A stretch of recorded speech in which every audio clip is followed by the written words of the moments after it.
sex. These are such primitive behaviors. What's going on here? Dr. Drew, when people are mad and they're emotional, their prefrontal cortex shuts down. They are going to the primitive parts of their brain. Wait. Yes. Now, yes.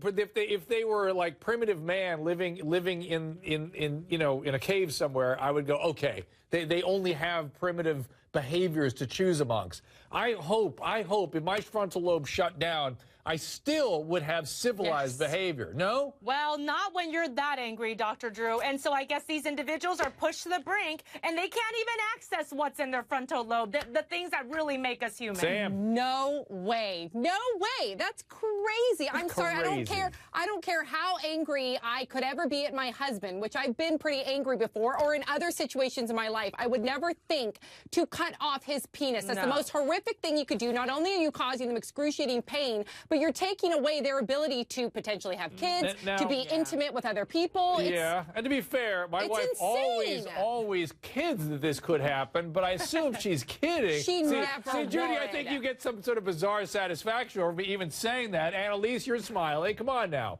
I mean, it's ridiculous, right? People, they say, oh, she's so mad that he might be with someone else. Girl, go find someone else anyways. He doesn't want to be with you. Now you're going to be in jail. Like, not only do you not have your husband, but you're sitting in jail. It doesn't make any sense. And the fact of the matter is, this is a crime, right? She's a criminal. That's what's really happening. Yes. Just like every criminal, she acted out. She was crazy. Yes. She's going to be charged. She's going to jail. Yes, see, Judy, don't you think you and I and our whole field, I thought of this last night, that we're getting a little too dismissive of people not containing their primitive impulses. Aren't they obliged to contain them or else? And I like the way Annalise almost said, grow a pair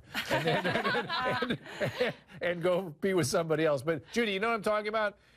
Yeah. I mean, I don't think we're being dismissive, though, Dr. Drew, because obviously there are personality differences. So I think what we're hearing from everybody on this panel is when we get mad, we're still going to be able to hold it together. But some people can't. And there are emotional regulatory issues in these people. Yeah, and Sam, you say, one of the producers told me that you would allow for this. That what? Wait, somebody told me this, that you would allow for this if a man was a rapist or a molester. Well, I said I understand. You know, I was talking about the double standard, and there is a double standard. We seem to get so much more irate when, for instance, that other man super glued his wife's genitalia, which is horrific. But it's equally horrific. But I did say I think we can understand it a little bit more if we found out that a guy was molesting children, raping children, and we see his penis as a weapon. So I understand. I don't condone. I understand when people say, well, then he should have his penis cut off because essentially you're disarming him. But I'm not condoning it. Sam, put your fingers in yours. I don't want you to hear what I'm going to say. I know, because really, everybody, come on now. I mean, I don't care what the circumstances are. Have we really become that primitive? Really, that's where we're at, where we can take the law into our own hands and act out behaviors that we find gratifying just because we're angry, just because we want to have revenge, just because we want to do drugs, just because we want, whatever it is, everybody, come on now. There is a point we have to say, stop it.